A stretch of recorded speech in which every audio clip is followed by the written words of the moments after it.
Halo semuanya, kembali lagi bersama saya Kak Dia Arisita Saraswati. Nah, pada kesempatan kali ini saya akan menjelaskan mengenai distribusi peluang pada pembelajaran statistika. Nah, apa itu distribusi peluang? Mari kita simak. Jadi, adapun pokok pembahasan yang akan saya bahas itu yang pertama ada pengertian peluang, kedua pengertian distribusi peluang, ketiga jenis-jenis distribusi peluang, keempat distribusi binomial, yang kelima distribusi normal, yang keenam manfaat mempelajari peluang, dan yang ketujuh pentingnya memahami distribusi peluang dalam mempelajari statistika. Nah, apa yang kamu ketahui tentang peluang dan pendistribusiannya? Nah, untuk menjawab pertanyaan ini, mari kita bahas bersama-sama apa itu peluang. Nah, peluang itu adalah suatu ukuran matematis yang menunjukkan beberapa besar kemungkinan suatu peristiwa yang terjadi dalam kondisi acak. Nah, dalam kata lain, peluang menunjukkan seberapa besar kemungkinan suatu kejadian akan terjadi dibandingkan dengan semua kejadian yang mungkin terjadi. Nah, nilainya itu selalu berada antara 0 kurang dari atau sama dengan peluang A atau kurang dari atau sama dengan 1. Nah, selanjutnya yaitu peluang menurut para ahli. Nah, adapun pendapat beberapa para ahli, yang pertama yaitu menurut Hogg dan Tanis menyatakan bahwa peluang adalah cara untuk mengukur ketidakpastian terhadap suatu peristiwa di mana ukuran tersebut dinyatakan dengan angka antara 0 sampai 1 untuk menunjukkan tingkat keyakinan bahwa suatu peristiwa akan terjadi. Nah, mereka juga menjelaskan bahwa konsep peluang didasarkan pada percobaan acak atau random eksperimen, yaitu suatu proses yang hasilnya tidak dapat dipastikan sebelumnya, tetapi seluruh kemungkinan hasilnya dapat diketahui. Selanjutnya yaitu menurut Sutrisno. Sutrisno menyatakan bahwa peluang adalah perbandingan antara banyaknya hasil yang diharapkan dengan banyaknya ruang sampel dari percobaan acak. Nah, peluang menggambarkan tingkat kemungkinan suatu kejadian terjadi dibandingkan dengan seluruh kejadian yang mungkin. Sutrisno juga menjelaskan bahwa peluang digunakan untuk mengukur ketidakpastian dan menjadi dasar dalam pengambilan keputusan yang melibatkan unsur kebetulan. Nah, selanjutnya yaitu menurut Kolmogorov, di mana Kolmogorov ini merupakan matematikawan Rusia yang memperkenalkan teori peluang modern dengan pendekatan aksiomatik. Nah, artinya itu adalah peluang dijelaskan berdasarkan seperangkat aturan atau aksioma dasar, bukan hanya berdasarkan perbandingan kejadian seperti pada pendekatan klasik. Kolmogorov memperkenalkan aksioma peluang dalam bukunya yaitu Foundation of the Theory of Probability yang menjadi dasar teori peluang modern.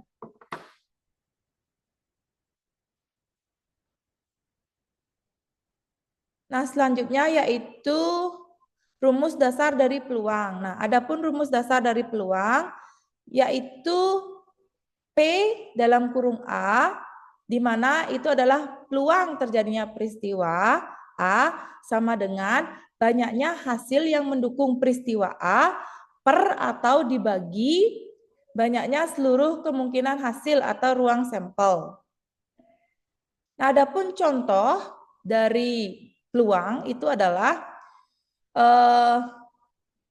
di saat kalian melempar sebuah dadu. Nah, di sini ditanyakan berapa peluang keluarnya angka 4. Nah, adapun ruang sampel dari dadu tersebut adalah 6 yang terdiri dari 1, 2, 3, 4, 5, dan 6. Nah, kemudian hasil yang mendukung atau A itu adalah 4, di mana itu ada satu kemungkinan karena hanya ada satu angka 4 di dadu tersebut. Nah, jadi peluang A itu didapatkan yaitu 1/6, di mana hasil yang mendukung itu hanya 1 dan ruang sampelnya itu ada 6. Hal tersebut yang mengakibatkan mendapatkan hasil 1/6. Selanjutnya yaitu mengenai distribusi peluang. Nah, di sini distribusi peluang itu adalah suatu fungsi atau daftar yang menunjukkan semua kemungkinan hasil dari suatu percobaan acak beserta peluang terjadinya masing-masing hasil tersebut. Dengan kata lain, distribusi peluang menggambarkan bagaimana peluang tersebut di antara berbagai hasil yang mungkin terjadi. Nah, biasanya distribusi peluang ini digunakan untuk mengetahui pola atau kecenderungan hasil dalam suatu percobaan acak, baik dalam bentuk diskrit maupun kontinu. Nah, adapun definisi menurut para ahli, yang pertama yaitu menurut Hogg and Tanis, di mana beliau menyatakan bahwa distribusi peluang adalah fungsi yang mengaitkan setiap nilai dari suatu variabel acak dengan peluang kemunculannya dalam ruang sampel. Nah, yang kedua yaitu menurut Sutrisno. Sutrisno mengartikan distribusi peluang sebagai penyajian data peluang dari setiap kemungkinan hasil suatu percobaan acak dalam bentuk tabel, grafik, atau fungsi matematis. Nah, selanjutnya yaitu menurut Kolmogorov. Nah, dalam kerangka aksiomatiknya, distribusi peluang merupakan fungsi probabilitas yang memenuhi aksioma-aksioma dasar peluang dan mendeskripsikan struktur matematis dari variabel acak. Nah, adapun pemahamannya yaitu variabel acak itu sama dengan variabel yang nilainya ditentukan oleh percobaan acak dan distribusi peluang menunjukkan bagaimana peluang tersebut pada setiap kemungkinan nilai variabel acak tersebut. Selanjutnya yaitu jenis distribusi peluang. Nah, jenis distribusi peluang ini dibagi menjadi dua, yaitu distribusi peluang diskrit dan distribusi peluang kontinu. Nah, distribusi peluang diskrit ini biasanya digunakan jika variabel acak hanya dapat mengambil nilai tertentu atau digunakan jika hasil percobaan berupa nilai yang dapat dihitung. Nah, contohnya yaitu hasil lemparan dadu. Nah, bagaimana peluang munculnya jumlah mata dadu tertentu. Nah, yang kedua yaitu jumlah anak dalam keluarga.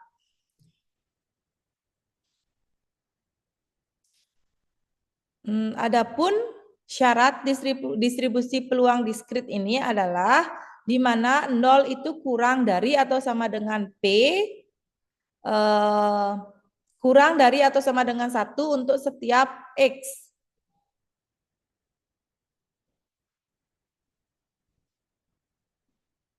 Nah, selanjutnya yaitu distribusi peluang kontinu. Nah, distribusi peluang kontinu ini biasanya digunakan jika variabel acak dapat mengambil nilai dalam interval.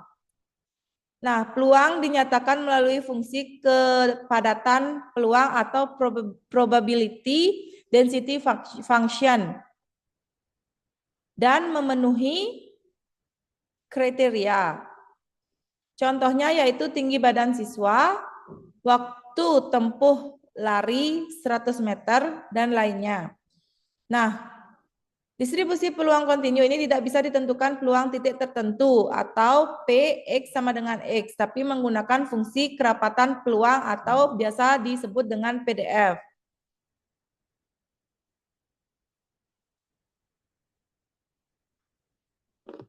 Dengan rumus sebagai berikut. Nah, selanjutnya yaitu jenis-jenis distribusi peluang secret. Nah, adapun jenis-jenis distribusi peluang secret adalah sebagai berikut.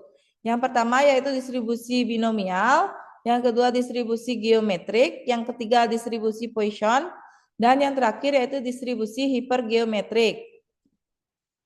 Nah, apa itu distribusi binomial? Nah, distribusi binomial itu digunakan untuk menghitung peluang keberhasilan dalam sejumlah percobaan dengan dua kemungkinan, yaitu sukses atau gagal, bisa atau tidak. Nah, adapun contoh distribusi binomial yaitu jika sebuah koin dilempar 5 kali, peluang mendapatkan tepat 3 sisi atas dapat dihitung menggunakan distribusi binomial. Nah, adapun grafik distribusi binomial berbentuk lonceng jika jumlah percobaan cukup besar. Nah, selanjutnya yaitu distribusi geometrik. Nah, distribusi geometrik itu adalah menghitung banyaknya percobaan sampai mendapatkan satu sukses pertama. Nah, jadi dia akan terus melakukan percobaan sampai mendapatkan hasil atau sukses dalam percobaannya.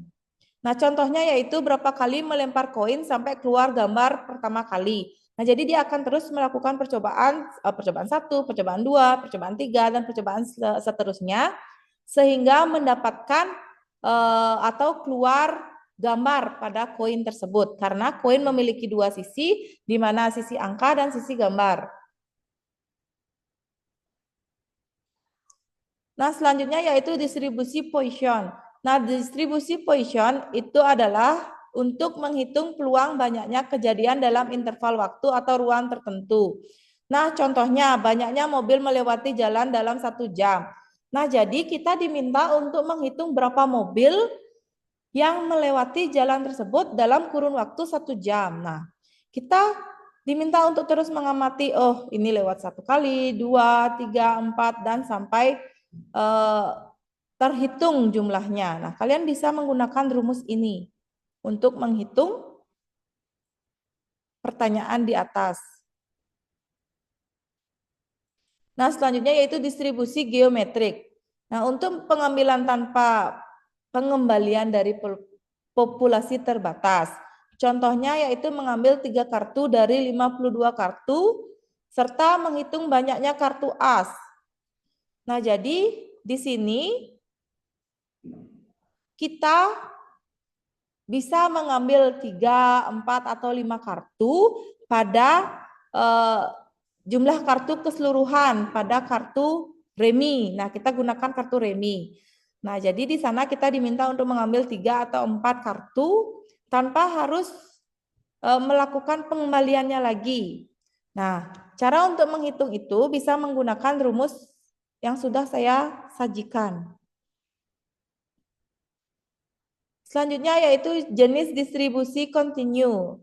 Adapun jenis-jenis distribusi kontinu adalah sebagai berikut, yaitu distribusi normal, distribusi chi-square, distribusi t-student, and distribusi F. Nah, di sini saya akan menjelaskan mengenai distribusi normal. Nah, distribusi normal itu adalah distribusi probabilities continue yang paling penting dalam statistik. Nah, sebagian besar data di alam, psikologi, pendidikan, maupun ekonomi cenderung mendistribusi normal, yaitu menyebar secara simetris dan di sekitar nilai rata-rata atau mean. Nah, adapun rumus dari distribusi normal atau rumus dasar dari distribusi normal itu adalah di mana probabilitas suatu nilai X itu sama dengan 1 per dalam kurung 2 dikali pi, kemudian dikali dengan standar deviasi populasi di pangkat 2. Setelah itu kalian kali dengan bilangan natural. Baru kalian kurangi dengan X dikurang min pangkat 2 per 2 dikali standar deviasi populasi pangkat 2. Nah, itu merupakan rumus dari fungsi peluang. Selanjutnya yaitu ciri-ciri distribusi normal. Nah, adapun ciri-ciri distribusi normal yang pertama yaitu bentuknya simetris terhadap garis tengah, di mana min sama dengan median dan sama dengan modus. Yang kedua yaitu sebaran data terkonsentrasi di sekitar min. Jika makin jauh dari min, maka makin sedikit frekuensinya. Yang ketiga yaitu luas total di bawah kurva sama dengan 1 atau 100%, di mana itu artinya seluruh kemungkinan kejadian tercakup. Yang keempat yaitu sebagian besar atau kurang lebih 68% data berada dalam satu simpangan baku dari min. Yang kelima yaitu nilai min dan nilai simpangan baku menentukan posisi dan lebar kurva, di mana min itu menggeser posisi kurva ke kiri atau ke kanan, Kemudian simpangan baku menentukan lebar atau kerampingan kurva. Semakin besar simpangan baku, maka semakin lebar kurva tersebut. Nah, selanjutnya yaitu distribusi normal standar atau Z-score. Nah, agar perhitungan lebih mudah, nilai-nilai pada distribusi normal diubah menjadi bentuk standar atau Z menggunakan rumus. Skor standar sama dengan nilai observasi dikurang min atau rata-rata per standar deviasi. Nah, adapun contohnya itu di mana X diketahui sebesar 80, kemudian min 70 dan standar deviasinya 5. Nah, di sini kalian tinggal langsung insert nilainya menggunakan rumus dari distribusi normal standar di mana X sama dikurang dari min. Berarti 80 dikurang 70 per 5. 80 dikurang 70 itu 10. 10 dibagi 5 itu sama dengan 2. Maka artinya nilai 80 berada 2 standar deviasi di atas rata-rata.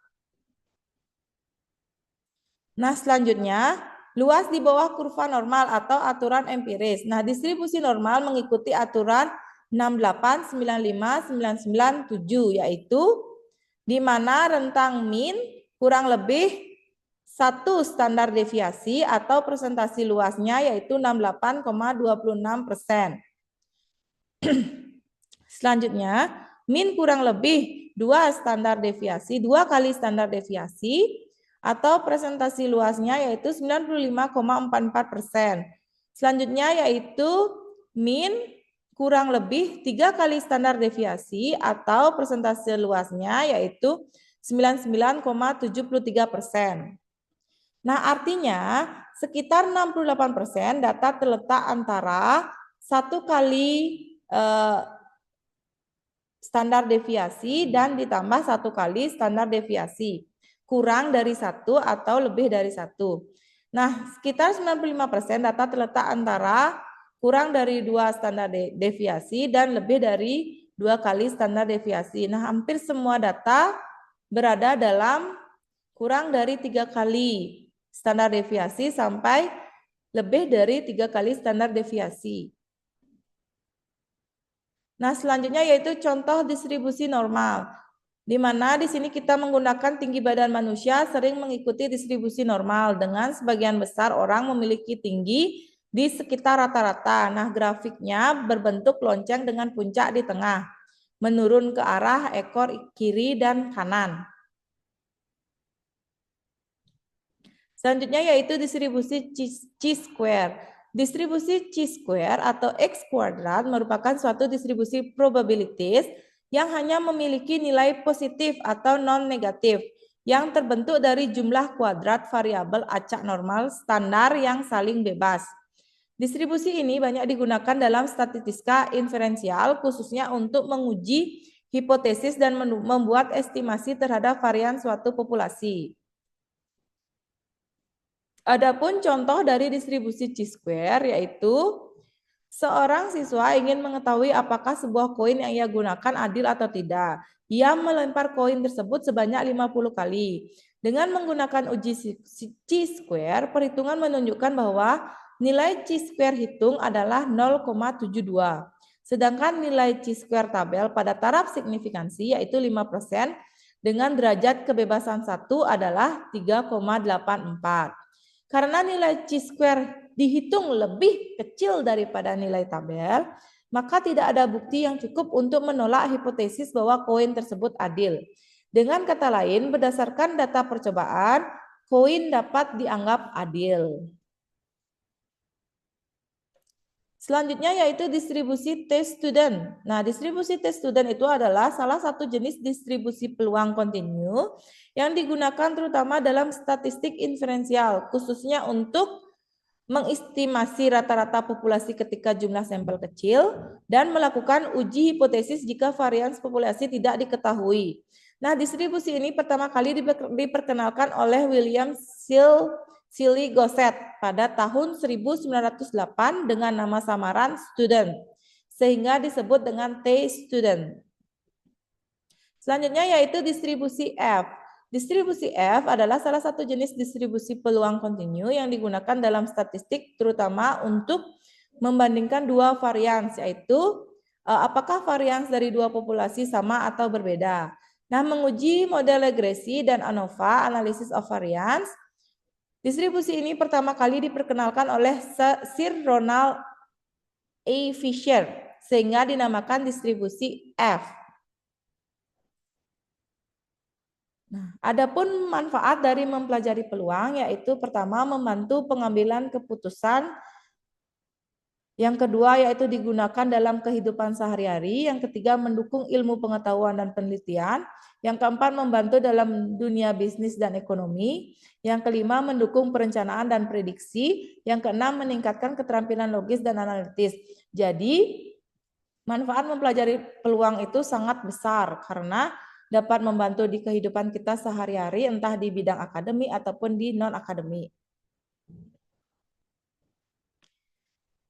Nah, selanjutnya yaitu pentingnya memahami distribusi peluang. Nah, dasar utama dalam statistik dan analisis data yaitu pertama membantu menjelaskan ketidakpastian secara matematis.